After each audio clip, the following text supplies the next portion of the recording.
Hi, my name is Lenore Rowntree, and this is very exciting. We're all here to celebrate Sandra's book launch. I Want to Be Buried Standing Up. It's a beautiful book, and it's got lots of full spread color pieces inside, many. So it's a really special book. Um, so thank you all for coming. I know it's a nice summer evening out there, but this is going to be a really good night. Uh, I've known Sandra for a lot of years now. It's amazing how long it's been now when I think about it.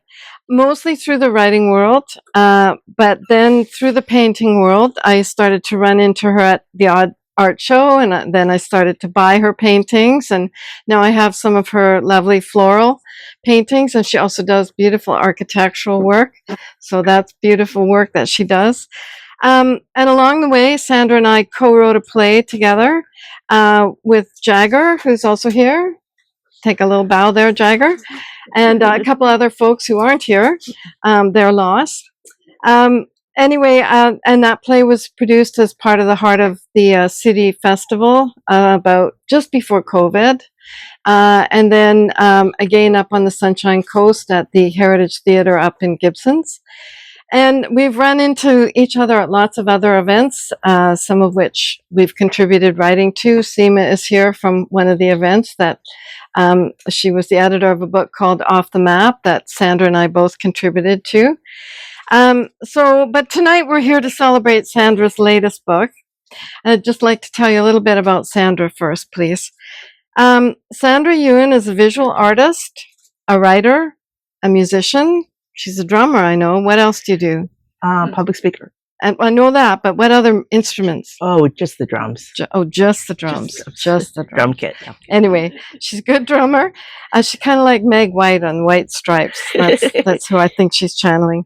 And she is a public speaker too. She speaks on mental health recovery. She has received the Courage to Come Back award. Was that from the Canadian Mental Health? Post Mental Health Fund. And she was one of the faces of mental illness for a national campaign. And she has received the Queen Elizabeth II Diamond Jubilee Medal, which is a big deal. She also enjoys baking, and she's brought some of her delicious baking here, and good conversation. So stick around after and talk. Her first book was My Schizophrenic Life, The Road to Recovery from Mental Illness, which she followed up with Chopstick. And then from New York to Vancouver, Stories on the Fly. But tonight, we're here to celebrate her fourth book, I Want to Be Buried Standing Up. And when she asked me to write the foreword, naturally I was very pleased, but I hadn't read the book yet. And so you kind of go, what if I read it and I don't know what to say? Or, I'm just not sure it's something I want to put my name on. But then I was totally delighted to be writing the foreword once I'd read it. There's so much to admire in the book. Its simplicity, its grace in the writing, its images, and some of its humor. It has it all. So I know you're really going to enjoy it. So without further ado, I'm going to turn things over to Sandra.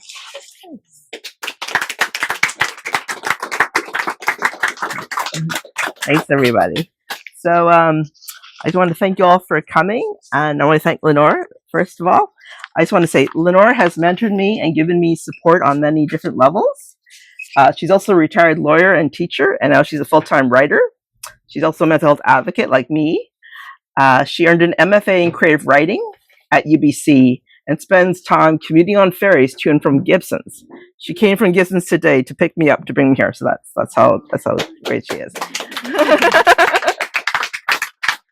She's a contributor and editor of Hidden Lives, author of the novel Cluck, which was shortlisted for the Great BC Novel Prize, and See You Later, Maybe Never was her latest novel. So thank you, Lenore.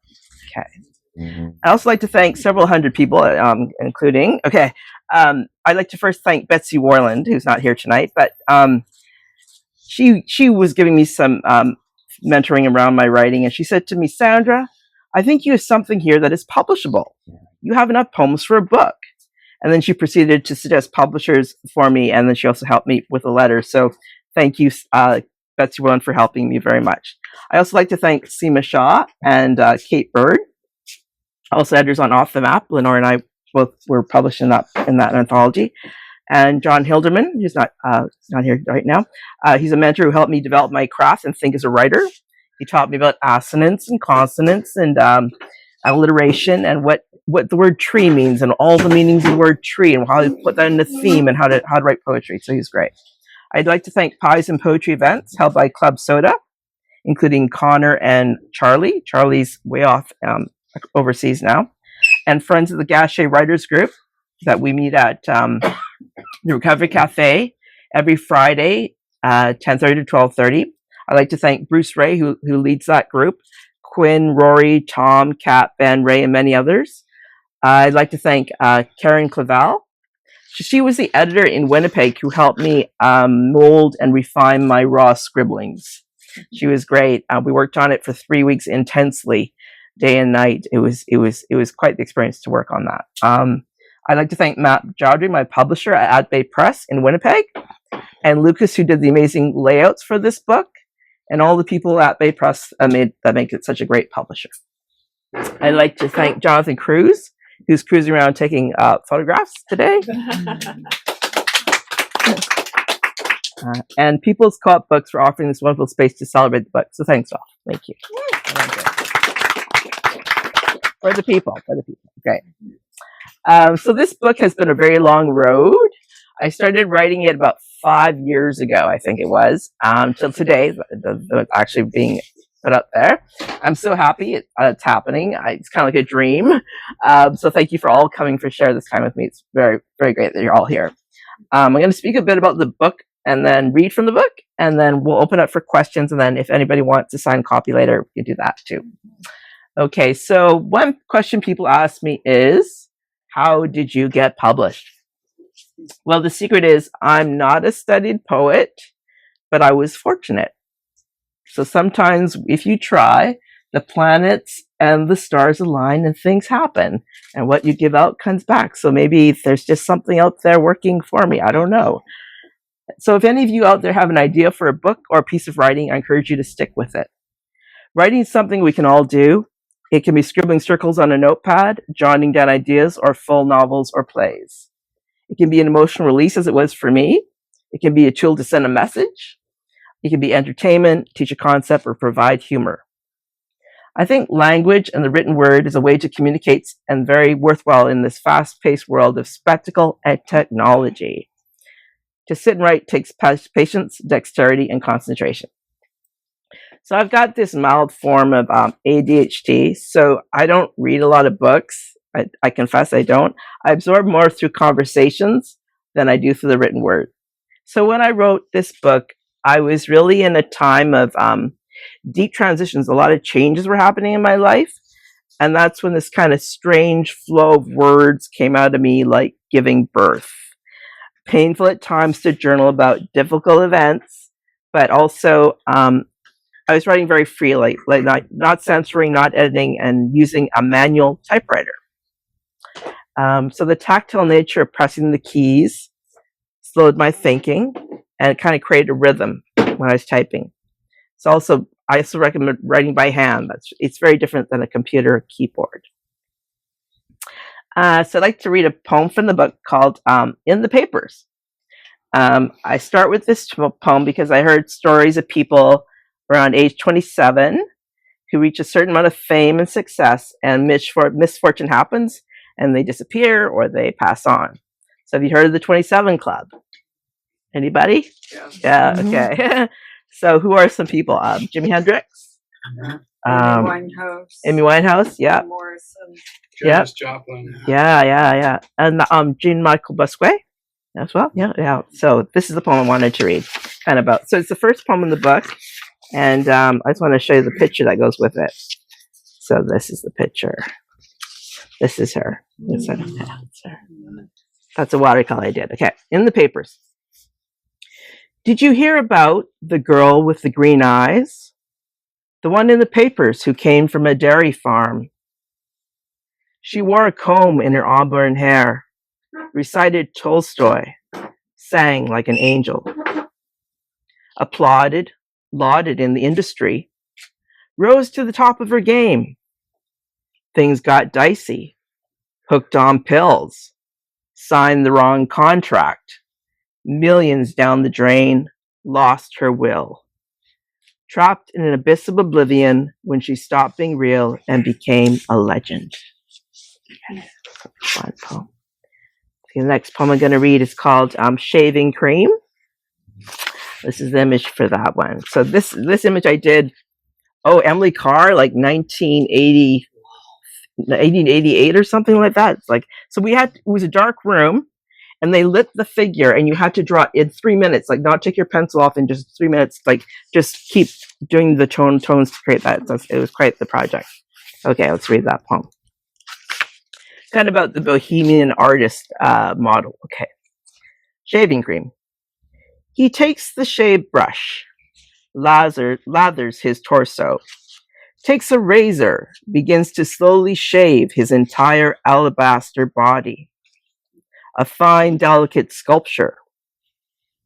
He works out at the gym, swims the ocean, eats kale and keto, never macaroni and cheese, or the cinnamon rolls from the supermarket. He abhors excess, loves success. He models naked in front of art students, dehydrated on coffee and lack of paint supplies. The flesh is better exposed for an audience, like God sees us, through us, inside us, to reveal our true selves, our wants, needs, dislikes, prisons in our history, our past that makes us scream, take me to the asylum, take my wife, take my job, leave me oysters and call it a day. Thank you. So the poems all travel. So some of them start off with kind of a character, an idea, or concrete topic, and then they kind of move into more philosophical or introspection. That's kind of the way they kind of develop. Yeah. Let's see. Where was I? Okay. So writing these poems was kind of a journey of exploration. So I kind of take the mundane and ordinary and try to make it more meaningful. I'll read another poem. So this one's called I will sit at the airport. Okay, sorry. Okay, sit at the airport. This has no photo with it. No picture. Okay. I will sit at the airport, line up for coffee and a donut, pine away looking at the fake shrubs in the terminal, listening to the roar of engines, the chatter and clatter in the cafe. Strip searched as I look for clues of why I feel empty. When the bird is out of the cage, when there's no one to wake up to except a torn photo. I will sit on the tarmac and wait for arrival on flight 1355 or wherever you're coming from. I will sit on the tarmac and write, I miss you, with my new acrylic markers or a paintbrush from the dollar store.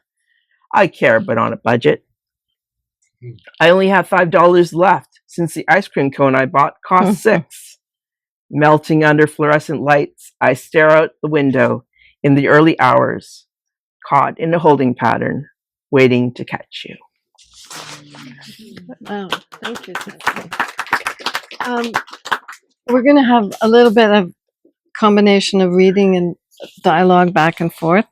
And so these poems are beautiful, and so is the book, as I've said, and the images are quite, sometimes quite stark and compelling. Even just the titles, things like Shaving Cream, it evokes a whole situation, a place, a time.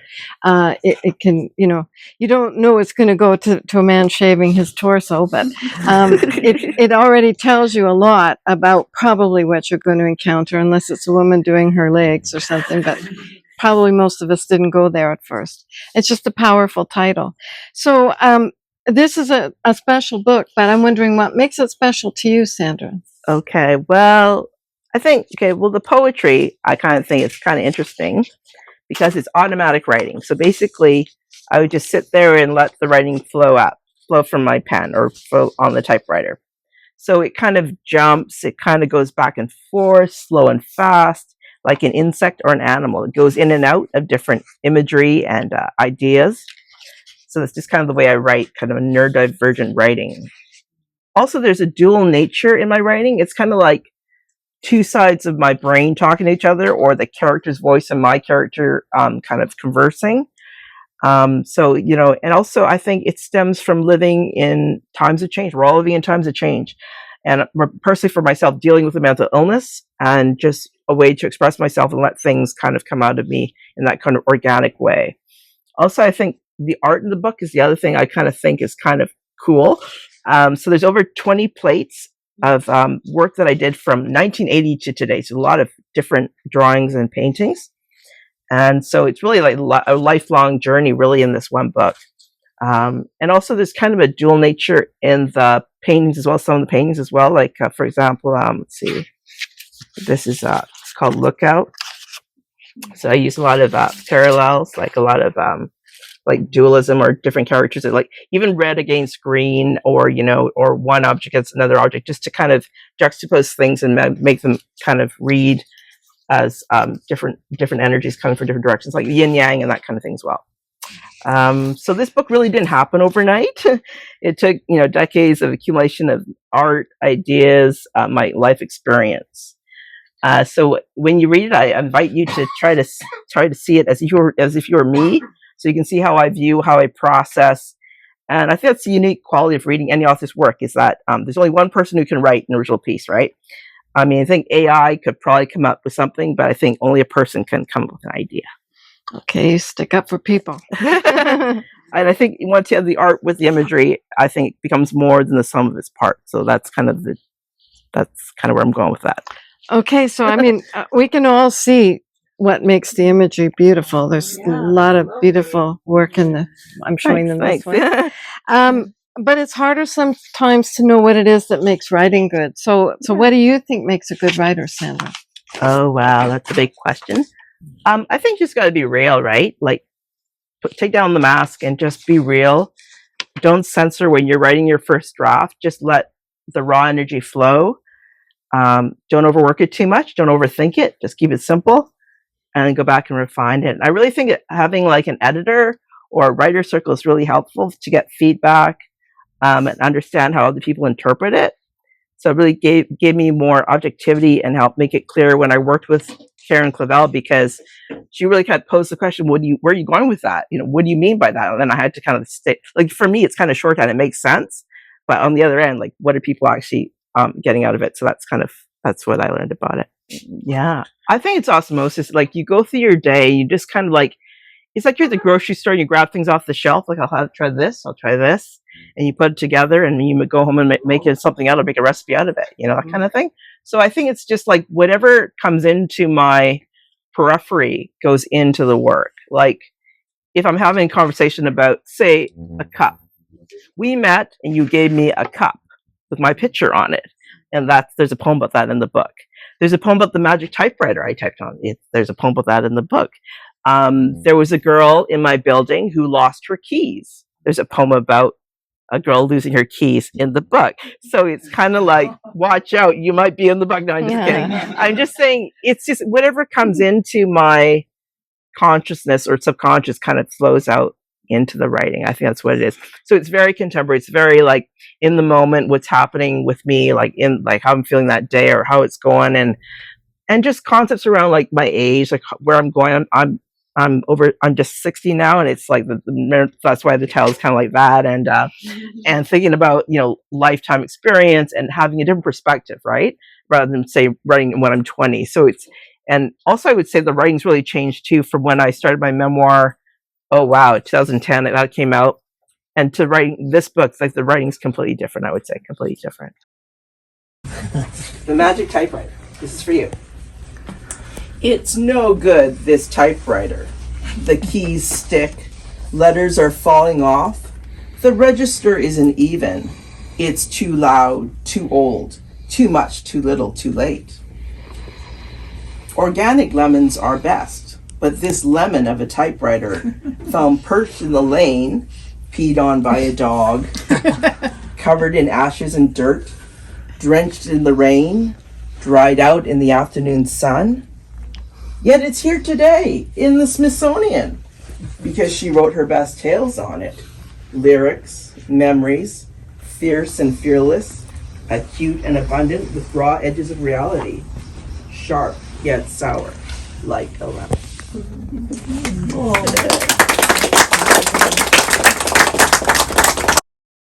It's called When. When I die, I want to remember all the places I've been.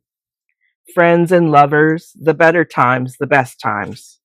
My prime when money was like water, when I could swim across the English Bay and still have energy for dinner out at the great place on Denman. I want to remember when crowds joined the protest just for the hell of it. I watched a parade cheering for the man in the donkey suit.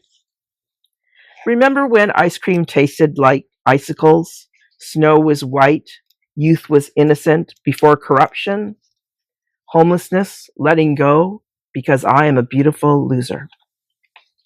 When I die, I want to be buried standing up, arms extended, embracing the life God gave me, buried under the maple tree near the seawall, while everyone passes by like groceries on the conveyor belt.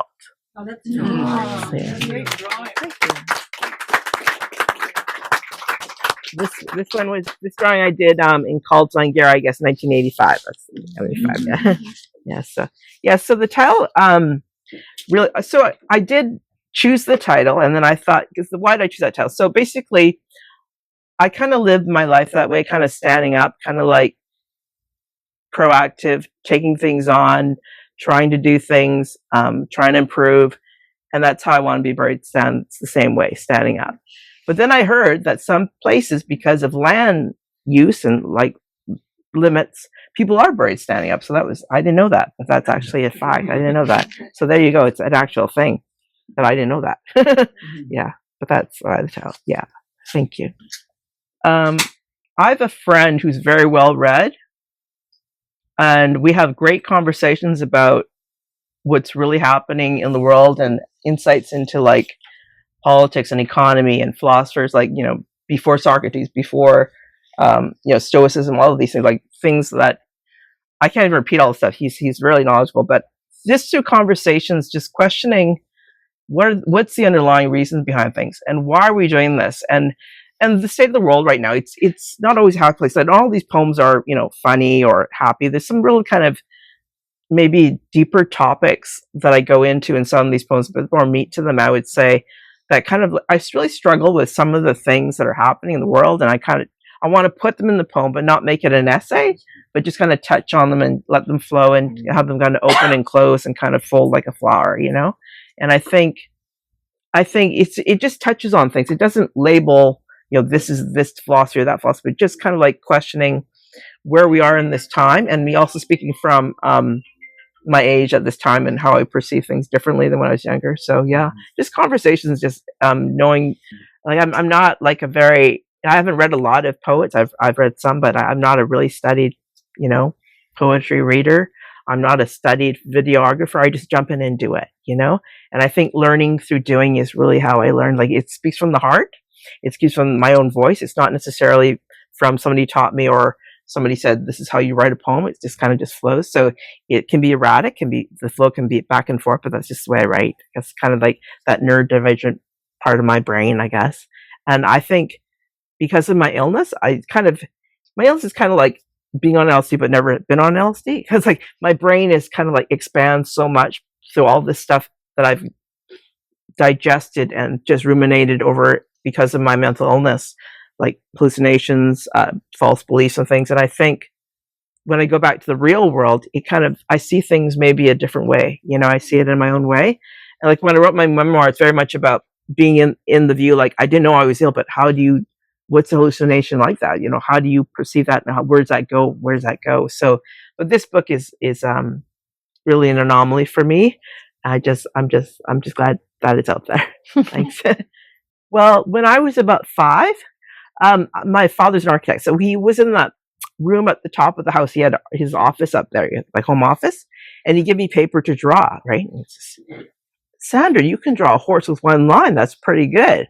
And so he was the first one who said I could do that. So he didn't make me become an accountant or become a doctor. He says, go with your art. You can do something with it. So that was kind of cool. That's cool. Thank you so much for coming. Thank you so much. Thank you so much.